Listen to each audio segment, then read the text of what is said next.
Praise God. Praise God. Once again we all welcome you all in the name of Jesus Christ. फिर से एक बार हम आप सबका स्वागत करते हैं यीशु मसीह के नाम में। God bless you all परमेश्वर आप सबको आशीर्वाद and they good morning to all. और हर एक को सुप्रभात। Hallelujah. यहोवा का Whenever we महिमा हो। listen word of God, this is good morning. जब भी हम परमेश्वर के वचन को सुनते हैं तो एक नई सुबह के जैसा है, Because every morning God give His word. क्योंकि हर सुबह में परमेश्वर अपना वचन देता है। And as Bible prophets, they were inquiring God word every morning.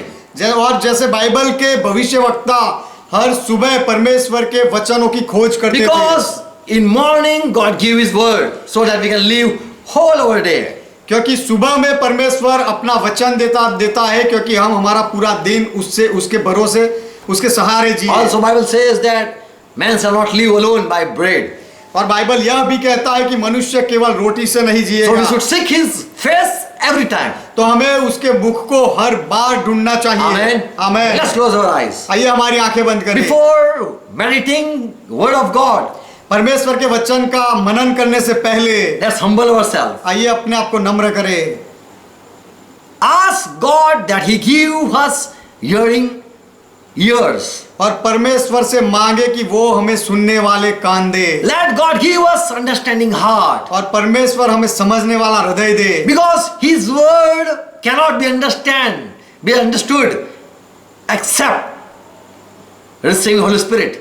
क्योंकि उसके वचन को कोई समझ नहीं सकता जब तक पवित्र आत्मा की मदद ना मिले, पवित्र आत्मा को पा ना ले। Father, we come in Jesus' name. पिता, हम यीशु के नाम में आते By हैं, faith, we bow down ourselves. विश्वास से हम अपने आप को झुकाते हैं। Today we come to your word. आज हम आपके वचन के पास आते हैं। Talk with your word. आपके वचन से बात Who करो। are watching and who are listening, जो लोग देख रहे हैं और सुन रहे हैं, help each one. हर एक की मदद करो। Father, I pray in Jesus' name. पिता, मैं यीशु के नाम में प्रार्थना करता हूँ, Help us to preach your word. आपके वचन का प्रचार करने के लिए हमारी मदद करो। Put your word in our mouth. हमारे मुख में आपके वचन को रखो। Give us understanding. हमें समझदारी दो। Talk through us. हमारे द्वारा बात करो। Talk to us. हमारे साथ बात करो। Use us, Father. पिता, हमारा उपयोग करो। As we read your word, जब हम आपके वचन को पढ़ेंगे, make us understand. हमें समझाओ। Let each one receive the truth. और हर एक व्यक्ति सत्य का और सत्य को पाले, उसका स्वीकार करे। Let each soul come out from darkness and come in light. और हर एक आत्मा अंधेरे में से बाहर आ जाए और प्रकाश में आ जाए। Each one understand what we are preaching. हम जो प्रचार कर रहे हैं हर एक व्यक्ति समझे। Satan, I bind you in Jesus' name. शैतान, मैं तुझे यीशु के नाम में बांधता हूँ। I command you, leave the people. मैं तुझे आज्ञा देता हूँ, लोगों को छोड़ दे। People be set free in Jesus' name. लोग यीशु के नाम में स्वतंत्र हो And जाए let each one receive the truth. और हर एक व्यक्ति सत्य का स्वीकार करे। Yes, in Jesus' name. हाँ, यीशु के नाम में। Amen. आमेन। Hallelujah. यहोवा का महिमा हो। God created man to worship Him. परमेश्वर ने मनुष्य को इसीलिए बनाया ताकि वह परमेश्वर की आराधना We करे। know in Genesis 1st chapter verse 26, हम जानते हैं उत्पत्ति पहला अध्याय 26वां वचन, in the beginning God said, when He created man, He said something. जब शुरुआत में परमेश्वर ने मनुष्य को बनाया तब परमेश्वर ने कुछ कहा। God spoke like this in verse 26. 26वें वचन में परमेश्वर ने इस तरह से बोला, He said, let us make man in our image and after our likeness. उसने ऐसा कहा कि हम मनुष्य को अपने स्वरूप के अनुसार और अपनी समानता में बनाए। So this is a plan of God. तो यह परमेश्वर की योजना है। Before creating, He discussed this thing with His fellow person. उसको उत्पन्न करने से पहले उसने उसके पास जो उसके साथ जो था उसके साथ यह बात की। God spoke to someone before creating man or making man. मनुष्य को बनाने से पहले परमेश्वर ने किसी के साथ बात की। Let me make man in my image and in my likeness. मुझे मनुष्य को मेरे स्वरूप में और मेरे समानता में बनाने दो। And He spoke to someone. और ऐसा कहकर उसने किसी के साथ बात की। Let us make man in our image and in our likeness. कि आइए हम मनुष्य को हमारी प्रतिमा और हमारे स्वरूप में बनाएं। So we understand that God is having some likeness and God is in some image also. तो हम समझते हैं कि परमेश्वर का कुछ स्वरूप भी है और उसका कुछ उसकी कोई प्रतिमा भी है। He has some shape also, we can understand. हम समझ सकते हैं कि उसका आकार भी है And also he has some nature also. और उसका कुछ स्वभाव भी है। He is not a shapeless God. बिना आकार का वह परमेश्वर नहीं है। When he spoke that let me make man in my image and in my likeness, so he is having this image and in likeness. जब उसने ऐसा कहा कि मैं मनुष्य को अपनी प्रतिमा में और स्वरूप में बनाऊंगा, तो उसका अर्थ है कि उसका आकार भी है और उसका स्वरूप भी है। He is not an air. God is not an air that which has no shape. तो परमेश्वर हवा के जैसा नहीं कि जिसका कोई आकार नहीं है, वह निराकार नहीं। In verse 27. 27वां वचन। So God created man in his image. तो तब परमेश्वर ने मनुष्य को 27 verse. अपने स्वरूप के अनुसार उत्पन्न किया, And in his image, God created him. और अपने ही स्वरूप के अनुसार परमेश्वर ने उसको उत्पन्न किया। So here when we read this thing, तो यहाँ पर जब हम यह बात को पढ़ते हैं, the word not written likeness but written image. तो यहाँ पर प्रतिमा शब्द नहीं है, लेकिन स्वरूप शब्द का प्रयोग किया गया God है। said two things, परमेश्वर ने दो बातें बोली, image and likeness. Image and likeness. प्रतिमा और स्वरूप। In Greek, in Hebrew, teslim, it means image. Hebrew में शब्द है तस्लीम, उसका अर्थ है प्रतिमा। And for likeness, another word used, dimut. और स्वरूप के लिए दूसरा अर्थ लिखा गया है डिमुत। So God, when He created, He said, let me make man in dimut and in teslim. तो जब परमेश्वर ने कहा, तब उसने ऐसा कहा कि जब आइए मैं मनुष्य को बनाऊं तो डिमुत में और तिस्लुम में बनाऊं। But He created in tislum in first chapter. लेकिन पहले अध्याय में जब उसने बनाया तो उसने तिस्लुम में बनाया, स्वरूप में बनाया। Yes, God created man, not M-E-N, but M-A-N. He created one man in His image. परमेश्वर ने ज्यादा मनुष्यों को नहीं बनाया, लेकिन एक मनुष्य को बनाया, अपने स्वरूप में बनाया। And He created male and female. और उसने नर नारी बनाए। So,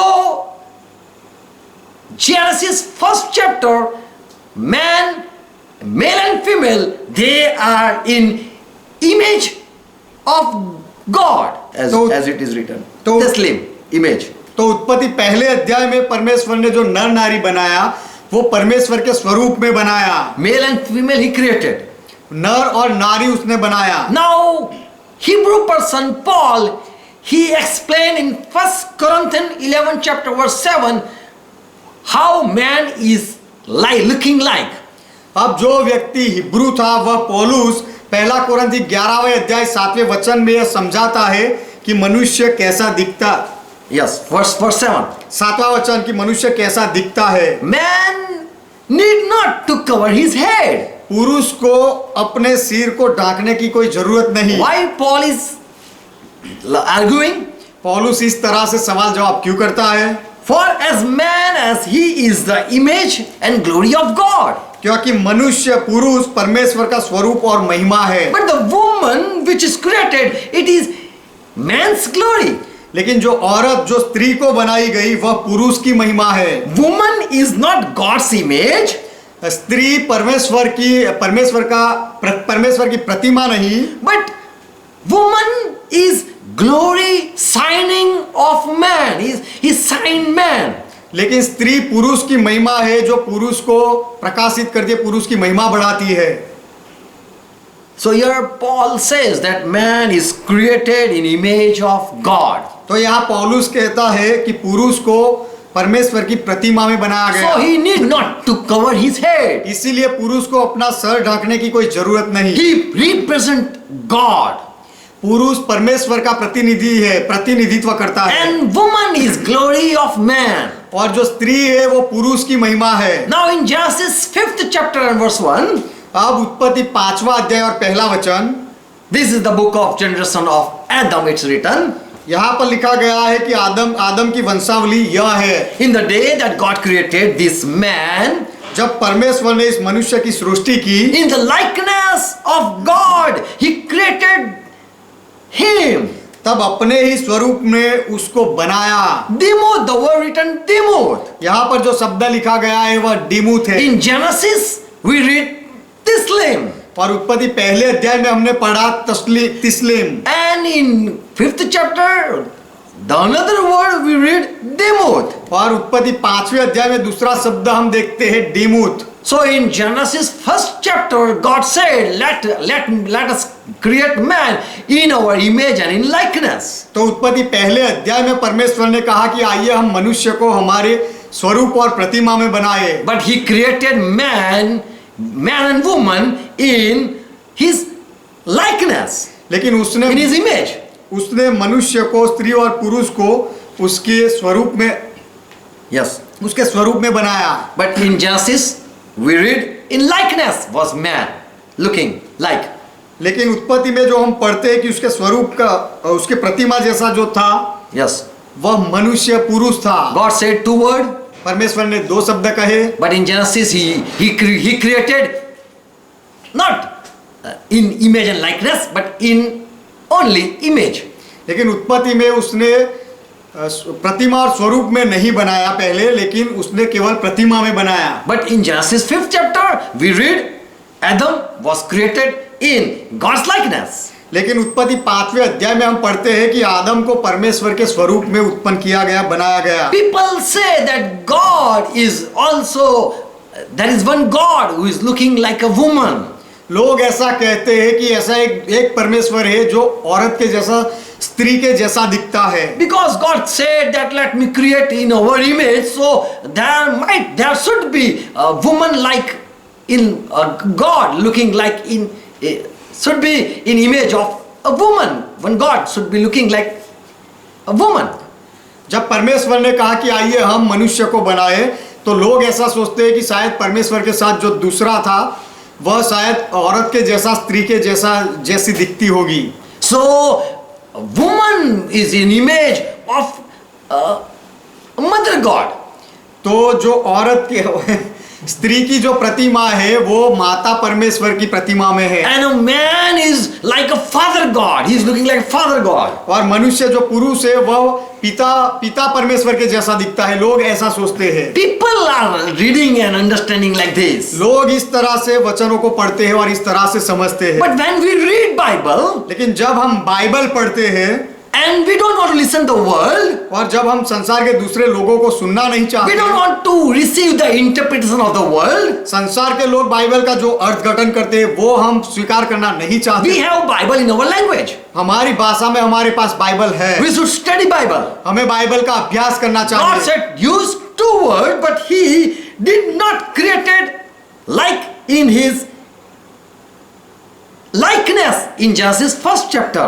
परमेश्वर ने 2 शब्द का उपयोग किया, लेकिन उत्पत्ति पहले अध्याय में परमेश्वर ने मनुष्य को अपने स्वरूप में नहीं बनाया। He created in Tislim but not in Demuth. So in Genesis 1st chapter, male and female, they both are having Tislim of God or image of God. They are Tislim. They are in likeness. They are in image of God. वो दोनों परमेश्वर के स्वरूप के जैसे हैं। Yes.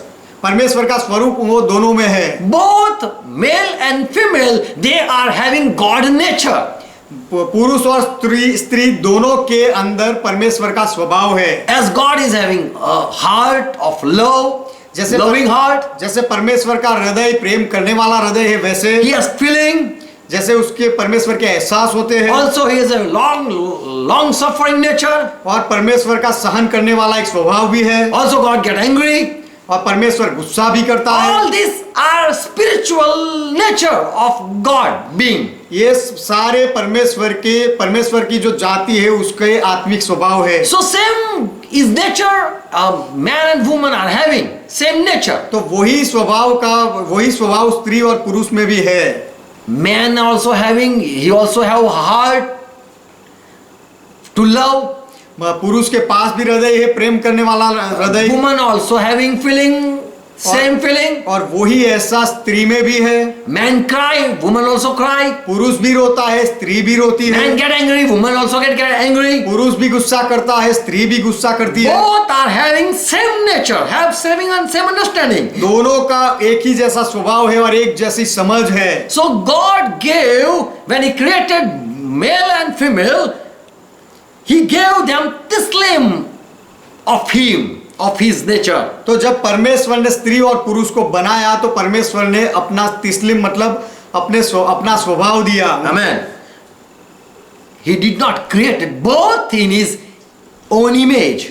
परमेश्वर ने स्त्री और पुरुष को दोनों को अपनी प्रतिमा में नहीं बनाया। But when Adam was created in Genesis 2nd chapter, लेकिन जब आदम को दूसरे अध्याय में उत्पत्ति दूसरे अध्याय में बनाया गया, then Moses write in 5th chapter that how was Adam looking like? तब 5वें अध्याय में मूसा लिखता है कि आदम कैसा दिखता था। He was in likeness of God. वह परमेश्वर के जैसा दिखता था। Amen. Amen. So Paul writes that man is having God's image. इसीलिए पौलुस लिखता है कि पुरुष में परमेश्वर की प्रतिमा है And woman represent man. और जो स्त्री है वह पुरुष का प्रतिनिधित्व करती है। Yes, glory of man. She is glory of man. जो स्त्री है वह पुरुष की महिमा है। Woman is not glory of God. जो स्त्री है वह परमेश्वर की महिमा नहीं है। Woman is not glory of God. स्त्री जो है वह परमेश्वर की महिमा नहीं है। But God created man, woman with His own nature. लेकिन परमेश्वर ने स्त्री और पुरुष दोनों को अपने खुद के स्वभाव में बनाया, स्वरूप में That was बनाया। His plan that let me create man in my image and in my likeness. वही उसकी योजना थी कि मुझे मनुष्य को मेरी प्रतिमा और स्वरूप में बनाने दो। Now the people who are in the world, they represent God's people. अब दुनिया में जो लोग हैं वे परमेश्वर के लोगों को प्रस्तुत करते हैं, पेश करते हैं। In Yeshaya 62 and verse 5. यशायाह की किताब 62वां अध्याय 5वां वचन। God says that I will marry you as a young man marry a virgin. परमेश्वर कहता है कि जैसे कोई जवान एक कुमारी के साथ ब्याह करता है वैसे मैं तेरे साथ शादी करूंगा। So your son will marry you. उसी तरह तेरे बेटे तेरे साथ शादी करेंगे। As the bridegroom rejoice over seeing the bride, so shall your God rejoice looking at you. जैसे दूल्हा अपनी दुल्हन के कारण हर्षित होता है वैसे ही तेरा परमेश्वर तेरे कारण आनंदित होगा। So in God there is no female person. तो परमेश्वर में कोई स्त्री का तत्व नहीं है। But the people are representing as bride of God. लेकिन लोगों को परमेश्वर की दुल्हन बनाकर प्रस्तुत किया जाता है। In Yeshaya 62 and verse 5. यशायाह की किताब 62वां अध्याय 5वां वचन। For people God is using like such word. लोगों के लिए परमेश्वर इस तरह के शब्द का प्रयोग करता है। I am your bridegroom and you are my bride. मैं तेरा दुल्हा हूँ और तुम मेरी दुल्हन हो, परमेश्वर ऐसा कहता है। As a young man is willing to marry a virgin, I am also interested to marry with you, my people. जैसे कोई जवान पुरुष कोई कुमारी के साथ ब्याह करने के लिए इच्छा रखता है वैसे मैं भी मेरे लोगों के साथ शादी करूंगा, ऐसा परमेश्वर कहता है। Now I want to tell you about Jerusalem. अब मैं तुम्हें यरूशलेम के बारे में कहना चाहता हूँ। Because in Galatians it's written there are two Jerusalem.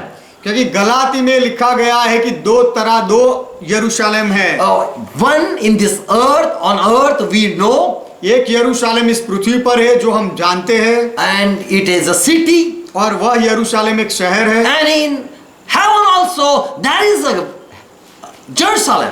और स्वर्ग में भी यरूशलेम है। And that upper Jerusalem is our mother. That's what Paul says. और जो ऊपर का यरूशलेम है वह हमारी माता है, ऐसा पौलुस कहता है। Now let us study the earthly Jerusalem. अब आइए जो पृथ्वी पर का यरूशलेम है उसका अभ्यास करें।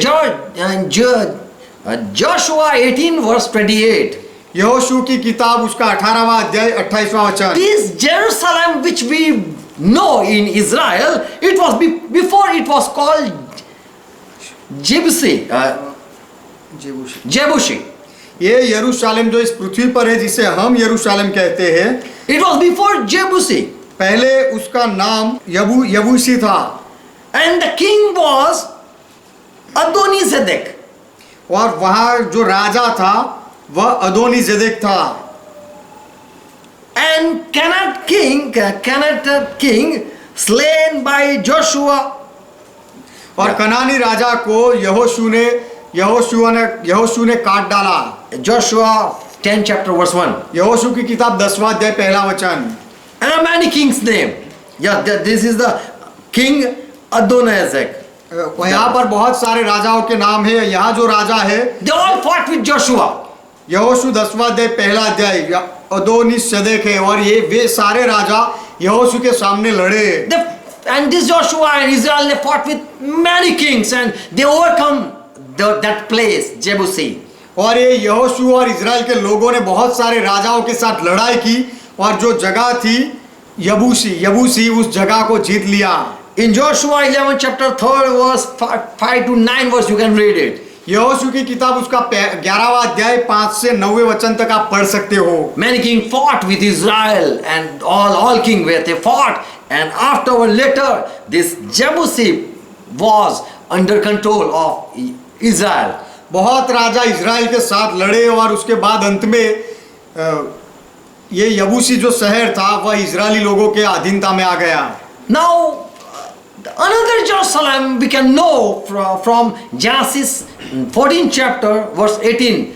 Here at Abraham time, अब दूसरे यरूशलेम को हम देखेंगे जो उत्पत्ति 14वां अध्याय 18वें वचन में है। इब्राहिम के समय का यरूशलेम। king of Salem, he came to meet Abraham.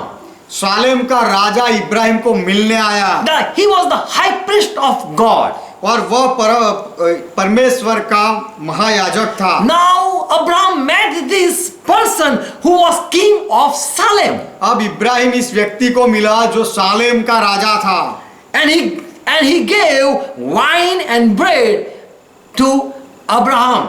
और उसने रोटी और दाख मधु इब्राहिम को दिया। And this Abraham gave 10th part from the loot. और इब्राहिम ने जो लूट में सब लाया था उसमें से 10वां अंश उसको दिया। And Abraham and this king of Salem, he blessed Abraham. और ये सालेम के राजा ने इब्राहिम को आशीष दी। Now who is this king of Salem or Sadek? Salem, yes. और अब यह सालेम का राजा कौन है? In Hebrews 7 chapter verse 1, इब्रानियों का पत्र 7वां अध्याय पहला वचन, the name is Melchizedek. वहां पर जो नाम है वह है Melchizedek. Malki means king. Malik means king. Malki का अर्थ होता है राजा, And Sadek means righteousness. और सदेक का अर्थ है धार्मिकता। So this king was king of Salem. तो यह राजा सालेम का राजा था। So Melchizedek, the king of Salem, Salom, तो Melchizedek king of Salem. Salem का राजा। Malik means king, मलिक का अर्थ होता है राजा, and Sadek means righteousness. और सादेक का अर्थ होता है धार्मिकता, न्यायीपना। So this righteousness king of Salem came to meet Abraham. तो ये धर्मी राजा जो सालेम का राजा था मलकीसदेक, वह इब्राहिम को मिलने आया। He was king of Salem. वह सालेम का राजा था। Melchizedek was king of Salem. Melchizedek Salem का राजा था। And about him, Hebrews 7:3 it says, और उसके बारे में इब्रानियों का पत्र 7वां अध्याय 3 वचन कहता this है, Melchizedek who was king of Salem, ये मलकीसदेक जो सालेम का राजा था, he was without father and without mother. उसका ना कोई पिता था ना कोई माता थी। And this priest who met Abraham have no days of the beginning. और ये राजकुमार जो इब्राहिम से मिला उसके दिनों का कोई आरंभ नहीं था, And no end, no days of end. और उसके जीवन का और उसके दिनों का कोई अंत नहीं था। He was a priest, वह याजक था, but also he was a king. लेकिन वह राजा भी था। So we learn that this king was having a priesthood also. तो हम यहाँ सीखते हैं कि यह राजा के पास याजक पद भी था। This person came from Salem place to meet Abraham. यह व्यक्ति सालेम नाम की जगह से इब्राहिम को मिलने आया, And there was no place like Salem. और वहां पर तो कोई सालेम नाम की जगह नहीं थी। And this person Melchizedek was coming from God. और यह व्यक्ति मलकीसदेक परमेश्वर की ओर से आया था, And he has no having no mother and no father. और उसका कोई माता पिता नहीं था, But he was priest of God. लेकिन वह परमेश्वर का याजक था। In Psalm 48 and verse 2. भजन संहिता 48वां अध्याय दूसरा वचन। David says that the city of great king is located at north side, upside in heaven. Dawood कहता है भजन संहिता 48 दूसरा वचन, सिय्योन पर्वत ऊंचाई में सुंदर और सारी पृथ्वी के हर्ष का कारण है।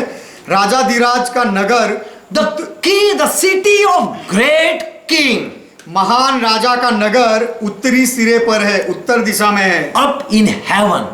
जो ऊपर स्वर्ग में है। Now who is the great king? अब ये राजा धीराज कौन है? Who is great king whose city is located up in heaven? कौन ये महान राजा है जिसका शहर ऊपर स्वर्ग में है? Bro, in Matthew 5th chapter 35, Jesus said that when you swear of something, you should not swear of Jerusalem.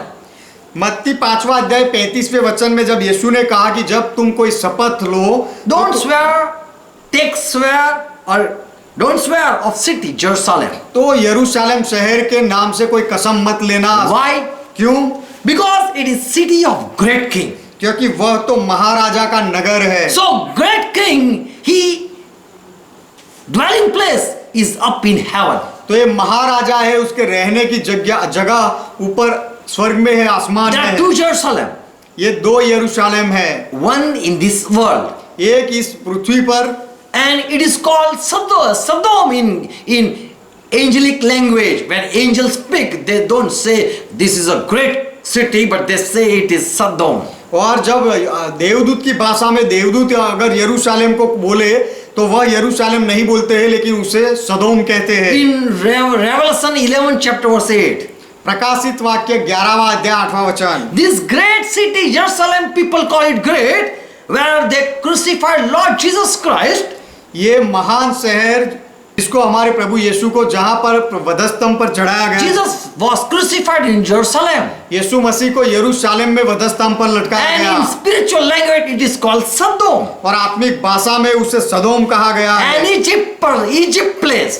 और मिस्र कहलाता है, Because the people are still in bondage. क्योंकि वहां के लोग अब भी बंधनों में हैं। So this is not a great city.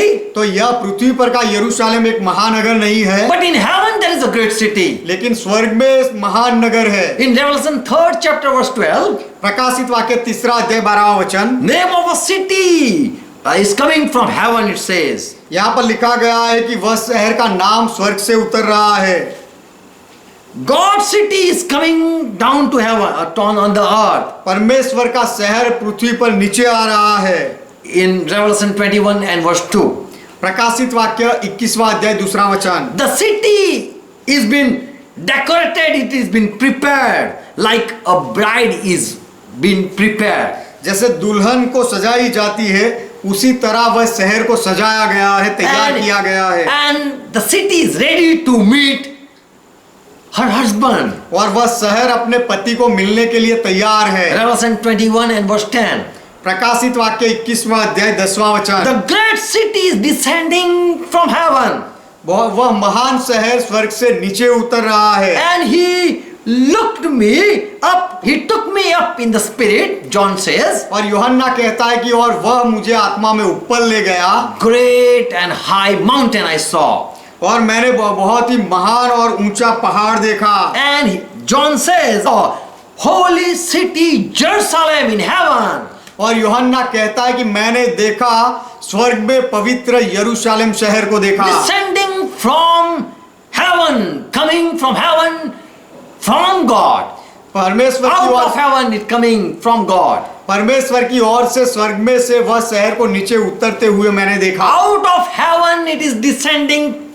स्वर्ग में से वह नीचे उतर रहा है। And in verse 16 it is mentioned how great and what measurement the city is. और 16वें वचन में लिखा गया, निर्देश किया गया है कि वह शहर कितना महान है और उसका नाप कितना है। This Jerusalem is already in heaven. यह यरूशलेम स्वर्ग में है, It is city of great king. और वह महान राजा का नगर है, The king name is Melchizedek. और वह राजा का नाम है मल्कीशेदेक, That is the peace city, city of peace. और वह शांति का शहर है। Jerusalem is learning peace. You learn peace. यरूशलेम का अर्थ है शांति को सीखो, जहां पर तुम शांति सीखते हो। And the king is Melchizedek, the king of righteousness, rule over that peace city. और वहां का राजा वह शांति के नगर का राजा मल्कीसदेक है जो धार्मिकता का राजा है। Verse 16. 16वां वचन। The city lies four square with its wide and same as its land. It's the same. It's like square. प्रकाशित वाक्य 21वां अध्याय 16वां वचन। और वह नगर चौकोर बसा हुआ था और उसकी लंबाई चौड़ाई के बराबर थी। And he measured the city with a rod. This John measured it. और उसने इस यूहन्ना ने उसे उस गज से नगर को नापा। The angel measured it and said that this is like this. देवदूत ने उसका नाप लिया और कहा कि ये इस तरह का है। Now we have a question. What is ascending from heaven? अब हमारे पास सवाल है कि स्वर्ग से क्या उतर रहा है। Whole city like a mountain coming from heaven. पूरा शहर स्वर्ग से उतर रहा है। Like a mountain coming, rushing from heaven coming on the earth. एक पहाड़ के जैसे स्वर्ग में से नीचे उतर रहा है इस पृथ्वी पर। The city, whole city is the square city coming from heaven. ये पूरा शहर जो चौरस है वह स्वर्ग से उतर रहा है। And it has been prepared like a bride, decorated. और उसे एक सजाई हुई दुल्हन की तरह सजाया गया है। In Hebrew 11:13, the people of faith, इब्रानियों का पत्र 11वां अध्याय 13वां वचन जहां पर विश्वास करने वाले लोगों के बारे में लिखा है। all the holy saints, सब पवित्र संत they all want to get in that promised city. वे सब लोग चाहते थे कि वचन का जो शहर दिया गया था उसमें वह जाना चाहते थे। Verse 13. 13वां वचन। All this saints, they died in faith, means they died believing that we will receive one day heavenly city. ये सब संत विश्वासी की दशा में मरे। उन्होंने यह विश्वास किया कि एक दिन तो हम वह स्वर्गीय शहर में जाएंगे, वह हम पाएंगे। They were being promised, so they died believing that. उनको यह प्रतिज्ञा वचन दिया गया था, इसलिए उसमें विश्वास करके वह मरे। And they saw it that is afar, and they died on the earth. और उन्होंने वह उसे बहुत दूर देखा और इस पृथ्वी पर वे लोग मर गए। And they confessed that we are stranger and pilgrims on the earth. और उन्होंने यह माना कि हम इस दुनिया में, इस संसार में अजनबी है और यात्री है। So they were strangers तो वे लोग in this world. इस पृथ्वी पर अजनबी थे। And they believed that our residency is in heaven. और उन्होंने यह माना था कि हमारा घर तो स्वर्ग में है। Philippians 3 and verse 20. फिलिपी 3 अध्याय 20वां वचन। Paul says our citizenship exists in heaven. पौलुस कहता है कि For our citizenship, हमारा स्वदेश तो स्वर्ग में है, स्वर्ग पर है। we are already citizen of another place. हम दूसरी जगह के नागरिक बन गए हैं। From where our Savior Lord Jesus is going to come. जहां से हमारा बचाने वाला उद्धारकर्ता प्रभु यीशु आने वाला है, वहां के। And we are waiting that he come from that our city, from the place where we are of. और हम राह देखते कि हम जहां के हैं वह शहर से हमारा उद्धारकर्ता आए। So Jesus said in John also that where I am, I will take you. तो यीशु ने कहा कि यूहन्ना को कि जहां मैं, In John 14 chapter.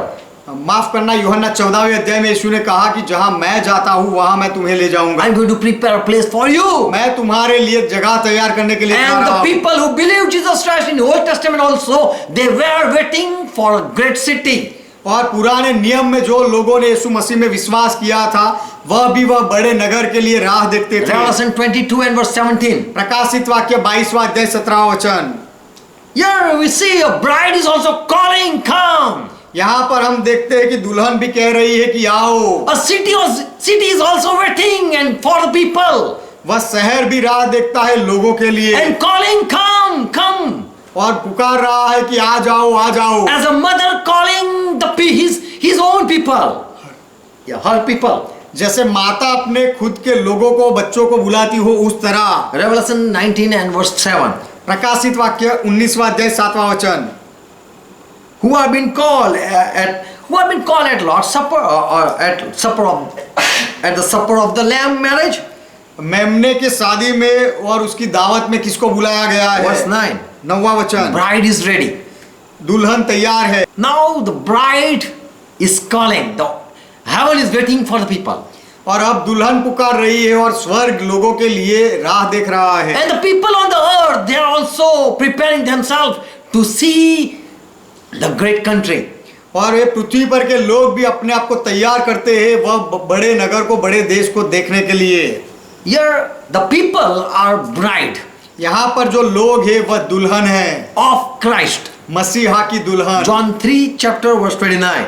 यूहन्ना का सुसमाचार 3 अध्याय 29वां वचन। John says, John the Baptist says यूहन्ना बपतिस्मा देने वाला कहता है that I am friend of Jesus Christ. कि मैं यीशु मसीह का मित्र हूँ। I am not a bridegroom, मैं दुल्हा तो नहीं हूँ, but I am friend of bridegroom.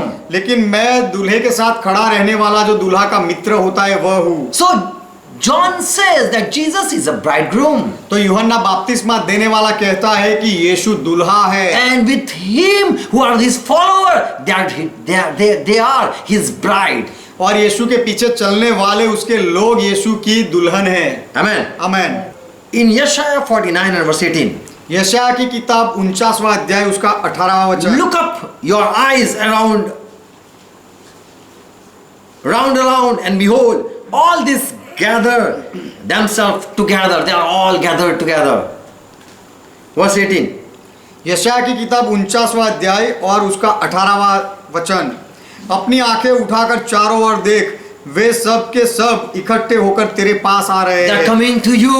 वे सब तेरे पास आ रहे As हैं। I live, says the Lord, यहोवा की यह वाणी है कि मेरे जीवन की शपथ, you shall surely clothe yourself with them all as with an ornament, and bind them on you as a bride does. तू निश्चय उन सबों को गहने के समान पहन लेगी। तू दुल्हन की नाई अपने शरीर में उन सबको बांध लेगी। All will come and dwell with you. सब लोग आकर तेरे साथ रहेंगे। Yeshaya 62 and verse 5. यशायाह की किताब 62वां अध्याय 5वां वचन। God is going to marry with his people. परमेश्वर अपने लोगों के साथ शादी करने वाला God है। will be happy when he see his people as ready. Bride. When he see his bride, he's going to see his bride. He will going to be happy. परमेश्वर जब लोगों को एक दुल्हन के जैसे तैयार होते हुए, तैयार रहते हुए देखते हैं तो परमेश्वर को अच्छा लगता है। Here it says, यहाँ पर ये कहा गया है, as a young man marries a virgin, so shall your son marry you. जिस प्रकार जवान पुरुष एक कुमारी को ब्याह लाता है, वैसे ही तेरे पुत्र तुझे ब्याह लेंगे। And as a bridegroom rejoice over the bride, so shall your God also rejoice seeing you. और जैसे दूल्हा अपनी दुल्हन के कारण हर्षित होता है, वैसे ही तेरा परमेश्वर तेरे कारण हर्षित होगा। In Hosea 1:9 it says that God said to his people that now you are not my people, I am rejecting you. होशे पहला अध्याय 9वें वचन में परमेश्वर कहता है अपने लोगों के लिए कि तुम मेरे लोग नहीं हो, मैं अब तुम्हारा इनकार कर दूंगा। Allow me. The word is, वहां पर जो शब्द है वह लो अम्मी है। they shall call then God shall call his name, Allow me, you are allow me. तब यहोवा उनका उसका नाम रखेगा लो अम्मी, You are not my people. क्योंकि तुम मेरी प्रजा नहीं हो And I reject you, I divorce you. और मैं तेरा इनकार करता हूँ और तुझे तलाक देता हूँ। I will not be your God anymore. अब से मैं तेरा परमेश्वर नहीं रहूंगा। Hosea 2:16. होशिया की किताब 2 अध्याय 16 वचन। But time will come then people will start calling Lord as Isi. God says this thing. लेकिन परमेश्वर यह कहता है कि ऐसा समय आएगा जब लोग मुझे इसी कह के बुलाएंगे। People will call Lord God as Isi. लोग प्रभु परमेश्वर को इसी कहेंगे। Isi means my husband. इसी का अर्थ है मेरा पति। The people are going to call God as my husband. लोग परमेश्वर को मेरा पति है ऐसा कहेंगे। They will not call me Bali, my Lord. It means my Lord. लोग मुझे बाली कह के नहीं बुलाएंगे, बाली का अर्थ है मेरा प्रभु। But they will call me Isi. लेकिन वे मुझे इसी कह के बुलाएंगे। So people are going to marry God and say God is my husband. तो लोग परमेश्वर के साथ ब्याह करने वाले हैं और उसके बाद कहेंगे कि परमेश्वर मेरा इसी है, पति है। Amen. Amen. So God and his people are like husband and wife. तो परमेश्वर और परमेश्वर के लोग वे दोनों दूल्हा दुल्हन के जैसे हैं। And whenever God speaks with his people, he speaks like I am your husband. और जब भी परमेश्वर अपने लोगों से बात करता है तो उस तरह से बात करता है जैसे कि मैं मेरे लोगों का पति हूँ। In Yeshaya 50 chapter verse 1, यशायाह की किताब 50वां अध्याय पहला वचन, God left his people and said that I have taken divorce. परमेश्वर ने अपने लोगों को छोड़ दिया और कहा कि मैंने तुम्हें छूटा छेड़ा दे दिया है, छूटा छेड़ा ले लिया है। And so God is speaking to the people and he says, इसलिए परमेश्वर लोगों से बात करता है और कहता है, where is the bill of your mother's divorce? तुम्हारी माता का त्याग पत्र कहाँ है? Why you are calling me as your God? Oh people, why you are calling me as your God? हे लोगों, तुम मुझे अपना परमेश्वर मानकर क्यों पुकारते हो? I have already left your mother. मैंने तो तुम्हारी माता को छोड़ दिया है You are children of that people और तुम वो लोगों के बच्चे हो whom I have put away. Your mother I have put away by bill, by divorce, by taking divorce. जो लोगों को, जो तुम्हारी माता थे, वो लोगों को मैंने त्याग पत्र देकर छोड़ दिया, उनके तुम संतान हो। Your forefather are the mother of your. तुम्हारे पहले के पूर्वज वह तुम्हारे माता थे And I have forsaken your mother. और मैंने तुम्हारी माता को छोड़ दिया है। Yeshaya's 3rd chapter verse 8. Jeremiah 3rd chapter verse 8. यिर्मयाह की किताब 3 अध्याय 8वां वचन। Let us read. आइए पढ़े। Yeah, though it has come to pass that through the levity of her unchastity, she has defiled the land. यिर्मयाह की किताब 3 अध्याय 8वां वचन। फिर मैंने देखा जब मैंने भटकने वाली इज़राइल को उसके व्यभिचार करने के कारण त्याग कर उसे त्याग पत्र दे दिया, She has defiled the land. तो भी उसकी विश्वासघाती बहन यहूदा न डरी, वरन जाकर वह भी व्यभिचार Committed adultery with the stone. उसने She married with the stone and she married, the people married with the tree, calling them their Lord. उसने व्यभिचार किया, विश्वासघात किया और लोगों ने जाकर पत्थर से और लकड़ों से शादी की, उनको अपना प्रभु मानकर, Calling them as husband. उनको अपना पति मानकर ऐसा शादी किया। And so I have put that people away. इसलिए मैंने ऐसे लोगों को छोड़ दिया, त्याग दिया। So God can also leave his people and say, I have divorced you. तो परमेश्वर भी अपने लोगों को छोड़ सकता है और कह सकता है कि मैंने तुम्हें छोड़ दिया है। People of God are called bride. परमेश्वर के लोगों को दुल्हन कहा गया है। Christ called his people as my body. मसीहा अपने लोगों को मेरा शरीर है ऐसा कहता In है। Ephesians 5th chapter verse 31, Paul says that for this cause, this is the reason that why man leave his mother and father. He explained this thing. FAC 5वां अध्याय 31वें वचन में पौलुस यह बात कहता है कि इस कारण मनुष्य माता पिता को छोड़कर अपनी पत्नी से मिला रहेगा, यह बात को समझाता है। Paul says, पौलुस कहता है this is a great mystery. यह एक गुप्त महान रहस्य है। Now I'm sharing a great mystery. अब मैं तुम्हें एक बड़ी रहस्य की बात बताता हूँ। Why in the beginning it was said that man leaving his mother and father? शुरुआत में ऐसा क्यों कहा गया था कि मनुष्य पुरुष अपने माता पिता को छोड़ देगा? Why man have to leave his mother and father? पुरुष को अपने माता पिता को क्यों छोड़ना था? So that man unite with the person, with the woman, and unite and be one. इसीलिए कि वह पुरुष वह स्त्री के साथ एक हो जाए और दोनों मिलकर एक बन जाए। So for this reason he have to leave his mother and father. और यह कारण की वजह से उसे अपने माता पिता को छोड़ना था। And this is a great mystery. In verse 32 Paul says. और 32वें वचन में पौलुस कहता है कि यह तो बड़ा भेद है, And रहस्य so है। I am explaining, and this is concerning Christ and for the church. और इसीलिए मैं तुम्हें यह स्पष्ट करता हूँ कि यह बात तो मसीह और उसकी कलीसिया के विषय में है। Paul says I'm explaining this is Christ and his body. पौलुस कहता है कि मैं तुम्हें बता रहा हूँ कि ये तो मसीहा और उसका शरीर है। Christ is leaving his mother father and coming with his bride to his church. मसीहा अपने माता पिता को छोड़कर आता है अपनी कलीसिया के साथ, अपने दुल्हन के पास, To be with the people. लोगों के साथ रहने के लिए। Amen. आमेन।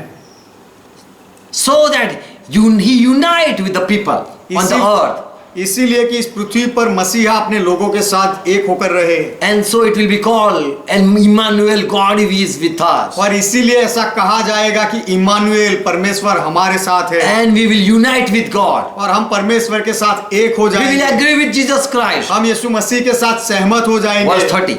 30वां वचन, For we are members of his body, इसीलिए कि हम उसकी देह के अंग है, of his flesh, उसके and of his bone. उसके शरीर के और उसके हड्डियों के अंग है। Amen. Amen. We will be united with Christ. हम मसीहा के साथ एक हो And जाएंगे, that will be called, we have married him. और तब ऐसा कहा जाएगा कि हमने उसके साथ शादी कर ली, And we will say, Isi, और हम कहेंगे इसी, my husband is Jesus Christ. मेरा पति यीशु मसीह है, ऐसा हम कहेंगे। Amen. Amen. When we will unite with him, it will be called, we have been married. जब हम उसके साथ एक हो जाएंगे तब कहा जाएगा कि हमारा ब्याह हो गया है। Paul says in Ephesians 5th chapter verse 25, पौलुस कहता है एफेसी 5वां अध्याय 25वें वचन में, Oh husband, you have to love your wife as Christ has loved his church. हे पतियों, अपनी अपनी पत्नी से प्रेम रखो जैसे मसीह ने भी कलीसिया से प्रेम रखा है। Christ loved his bride and called it church. मसीहा ने अपनी दुल्हन से प्रेम किया और उसे कलीसिया कहा। Amen. Amen. And he gave himself for church, not for woman. और मसीह ने अपने आप को कलीसिया के लिए दे दिया, औरत के लिए, स्त्री के लिए नहीं दिया। He didn't die to get a wife, मसीहा पत्नी पाने के लिए नहीं मरा, but he died for a bride, and that are the people. लेकिन वह दुल्हन के लिए मरा, और वह दुल्हन तो सब लोग है। Amen. Amen. Now we read Galatians 4th chapter. Let me explain. अब हम गलाती 4था अध्याय 22वां वचन पढ़ेंगे। There are two women. About two women it is written. यहाँ पर दो औरतों के बारे में लिखा गया है। For it has been written for Abraham, who is having two children, two sons. यह लिखा है कि इब्राहिम के दो पुत्र हुए, One son from slave woman, एक दासी से हुआ, and another son who was of Sarah, and she was a free woman. और दूसरा बेटा सारा से हुआ जो स्वतंत्र स्त्री थी। Sarah was Abraham's own wife, सारा इब्राहिम की खुद की पत्नी थी, and that was another wife, was not a wife but she was a slave woman. और जो दूसरी थी वह पत्नी नहीं थी लेकिन वह दासी थी। She was not a woman of Abraham, वह इब्राहिम की पत्नी नहीं थी but just a slave, लेकिन केवल एक दासी थी, obeying Abraham. इब्राहिम की बातों को मानने वाली। But another was a free woman, लेकिन जो दूसरी थी वह स्वतंत्र थी, and Abraham listened that woman also, Sarah. और वह स्वतंत्र औरत को इब्राहिम ने सुना भी, सारा को। Abraham didn't heard that slave woman. Ibrahim ने वह दासी की बात नहीं मानी। So we read that there are two women of Abraham. तो हम पढ़ते हैं कि इब्राहिम की दो पत्नियां थी, दो औरतें One थी, slave woman and another free woman. एक स्वतंत्र, एक दासी औरत थी और दूसरी स्वतंत्र औरत थी, And they both have two children. और ये दोनों के बच्चे थे। And those children can call Sarah mother and Hagar mother. और बच्चे सारा को भी माता कह सकते हैं, आगार को भी माता कह सकते हैं। Verse 23. 23वां वचन, But indeed the one of the slave woman has been born according to the flesh. परंतु जो दासी से हुआ वह शारीरिक रीति से जन्मा, But the one who of the free, through the promise he was born. और जो स्वतंत्र स्त्री से हुआ वह प्रतिज्ञा के अनुसार हुआ, As जन्मा। God has promised, and so Sarah got a child. जैसे परमेश्वर ने वचन दिया उसी तरह सारा को बच्चा हुआ। Abraham he slept with Hagar, slave woman, and that was natural that he got a child. Ibrahim वह दासी हागार के साथ सो गया और एक कुदरती बात थी और उसके बाद बच्चा हुआ। Verse 24. 24वां वचन, Both things serve as illusions. परंतु ये दोनों बातों में दृष्टांत है।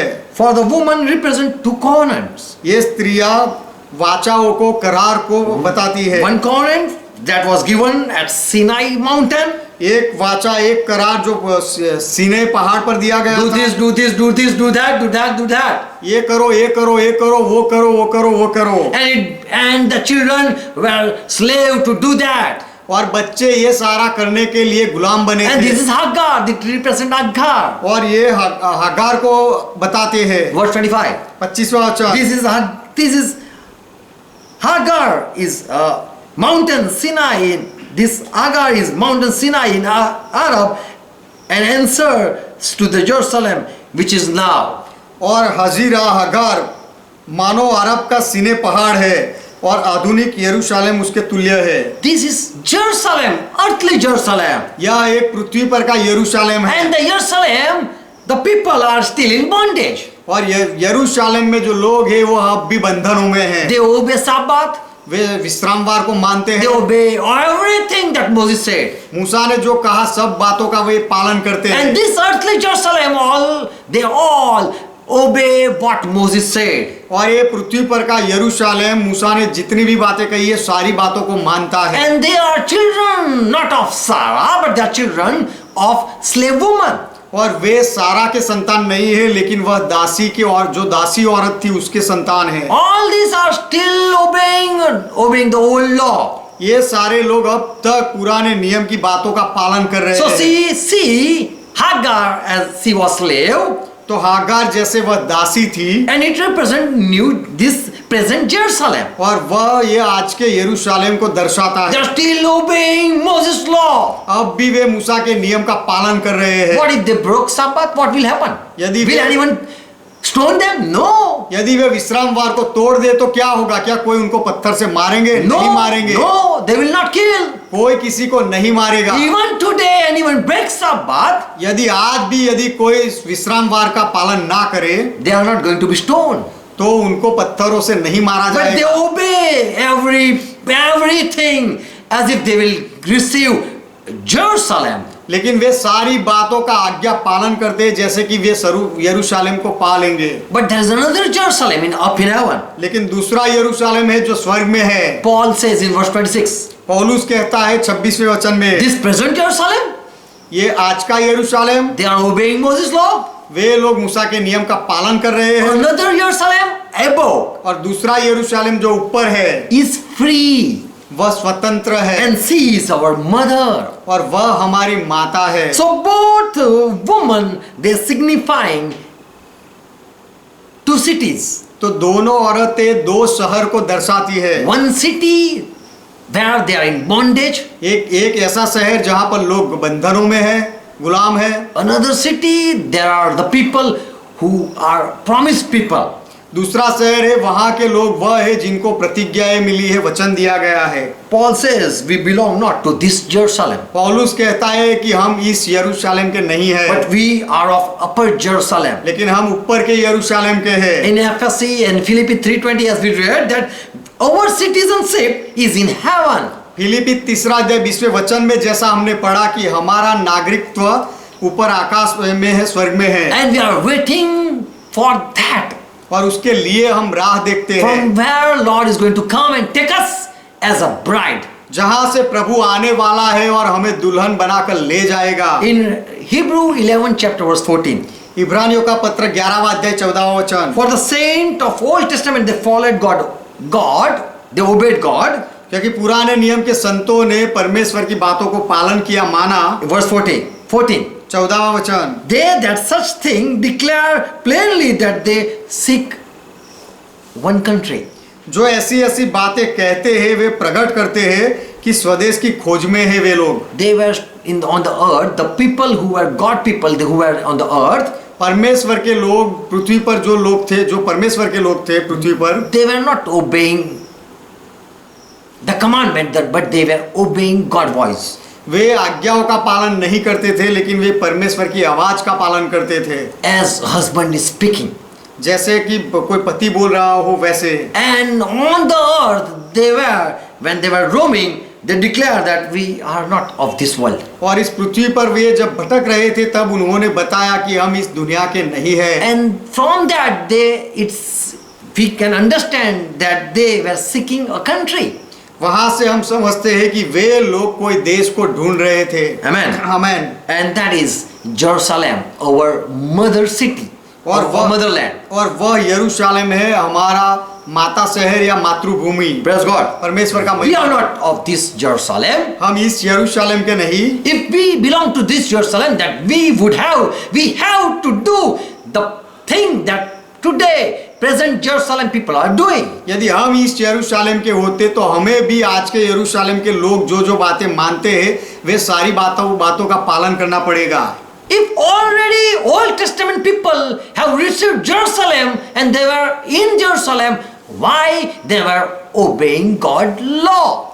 यदि पुराने नियम के संतों ने पहले से ही यरूशलेम को पा लिया होता और यरूशलेम में प्रवेश कर लिया होता तो वे लोग Why were they obeying Moses' law? वे लोग मूसा की आज्ञाओं का पालन क्यों करते?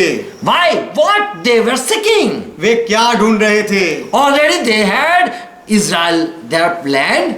उनको तो उनकी जमीन इजराइल उनका देश मिल गया था। God said, I am going to take you in the land, that promised land. परमेश्वर ने कहा था कि मैं तुम्हें वचन के देश में ले जाऊंगा। Obey, obey, obey. पालन करो, आज्ञा मानो, आज्ञा मानो। And from Egypt to that Canaan place, promised land, और मिस्र से कनान के जो वचन का देश था वहां they तक obey all the commandment to get that land. वह जमीन पाने के लिए उन्होंने सारी आज्ञाओं का पालन किया। But now, why they are obeying? For what they are obeying? लेकिन अब वह जब देश मिल गया है तो वो क्यों आज्ञा पालन कर रहे हैं? Already they are in promised land. वह तो अब वह वचन के देश में आ ही गए हैं। But the people, when they were obeying, they clearly we get understanding from that they were seeking another country. लेकिन लोग जब वह आज्ञा पालन कर रहे थे तो उनसे हमें पता चलता है They were not of this कि world. वे इस संसार के नहीं थे लेकिन वे कोई दूसरे देश को ढूंढ रहे थे। And Upper Jerusalem is our motherland. और जो ऊपर का यरूशलेम है वह हमारी मातृभूमि है। And Christ is going to come and take his people as bride, and in that land. और मसीहा आकर अपने लोगों को दुल्हन बनाकर वह शहर में ले जाएगा। So Jerusalem is not a woman तो यरूशलेम कोई कोई औरत नहीं है and not a mother, या यरूशलेम कोई माता नहीं, but that is a place where God people are going to dwell. लेकिन वह जगह है कि जहां परमेश्वर के लोग जाकर रहेंगे। And whole city is going to descend from heaven and coming on the earth. और पूरा शहर स्वर्ग से नीचे उतरेगा और इस पृथ्वी पर आएगा। Empty city is going to come. खाली शहर ऊपर से आने वाला है And all people are going to dwell in it. और Chosen people. और यहाँ से सारे पसंद किए हुए लोग वह शहर में रहेंगे। Amen. Amen. And God is going to unite with his people और परमेश्वर अपने लोगों के साथ एक होकर रहेगा and wipe out the tears of the crying people. और रोते हुए लोगों के आंसुओं को पोंछ डालेगा। And there will be a marriage and we will call our Lord as Isi. और वहां पर शादी होगी और हम हमारे प्रभु को हमारा इसी कहेंगे। And that the prophecy that let me make man and let they unite, and the prophecy will be fulfilled. और वह जो भविष्य वचन था कि मैं मनुष्य बनाऊं और वे दोनों एक हो जाए, वह भविष्य वचन पूरा होगा। Praise God. परमेश्वर का God make you महिमा। understand. परमेश्वर आपको समझाए। So Jerusalem is a city, तो यरूशलेम शहर है and it is city of a great king. और वह एक महान राजा का नगर है। And the great king is going to come and take us in his city. और जो महान राजा है वह आने वाला है और उसके शहर में हमें ले जाएगा। Praise God. परमेश्वर का महिमा। God bless you. परमेश्वर आपको आशीर्वाद Let's they. close our eyes आइए हमारी आंखें बंद करें and receive the truth. और सत्य का स्वीकार करें। God is spirit परमेश्वर आत्मा है and his word are spiritual. और उसके वचन आध्यात्मिक है। Father, we thank you. पिता हम आपका धन्यवाद करते Jesus हैं। Christ, we thank you. यीशु मसीह हम आपका धन्यवाद Holy करते Spirit, we हैं। thank you. पवित्र आत्मा हम आपका धन्यवाद We करते pray हैं। for each one who are watching and who had been listening.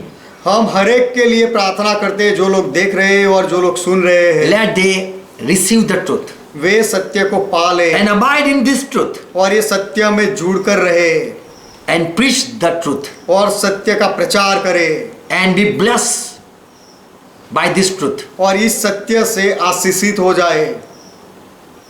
Whatever they are seeking and whatever they are asking, let they be provided. वे जो कुछ भी ढूंढ रहे हैं, जो कुछ भी उनकी विनती है वे सारी बातें उनको मिले। By receiving the truth, let they be blessed. सत्य का स्वीकार करने के द्वारा वे आशीषित हो जाए। All bondage be broken in Jesus' name. सारे बंधन यीशु के नाम में टूट जाए। All the false teaching go in Jesus' name. सारा गलत शिक्षण यीशु के नाम में निकल जाए। Who are preaching wrong, let they die. जो लोग Soon they die. जो लोग झूठा शिक्षण फैलाते, झूठा प्रचार करते, वे जल्दी मर जाए। Let the truth spread in the world. और सत्य बढ़े और पूरी पृथ्वी में फैले In Jesus' name. यीशु के नाम में। Amen. Amen. Let's pray together. Our Lord taught. आइए मिलकर प्रभु ने जो सिखाई वह प्रार्थना Our करें। Father who art in heaven, हमारे पिता आप जो स्वर्ग में हो, God is thy name. आपका नाम पवित्र माना Thy जाए, kingdom come. आपका राज्य आए, Thy will be done. आपकी इच्छा पूरी As it हो, is in heaven, let it be on earth. जैसे स्वर्ग में वैसे इस पृथ्वी पर भी हो। Give us this our daily bread. हमारे दिन भर की रोटी आज हमें And दो forgive our debts. और हमारे अपराधों को माफ करो, As we forgive all our debtors. जैसे हमने हमारे सारे अपराधियों को माफ किया। And lead us not into और temptation, हमें परीक्षा में ना ले जाओ, but deliver us from all evil. लेकिन हर बुराई से हमें बचा लो, For thine is kingdom, क्योंकि राज्य आपका है, thy is power, पराक्रम आपका है, thy is glory. महिमा आपका है। Forever, Father, you are our God. सदा के लिए पिता आप हमारे परमेश्वर In हो, Jesus' name. यीशु के नाम में। Amen. Amen. God bless you all. परमेश्वर आप सबको आशीर्वाद दे। Shalom. शालोम। Praise God. परमेश्वर का महिमा हो। आमेन। Yes. Praise God.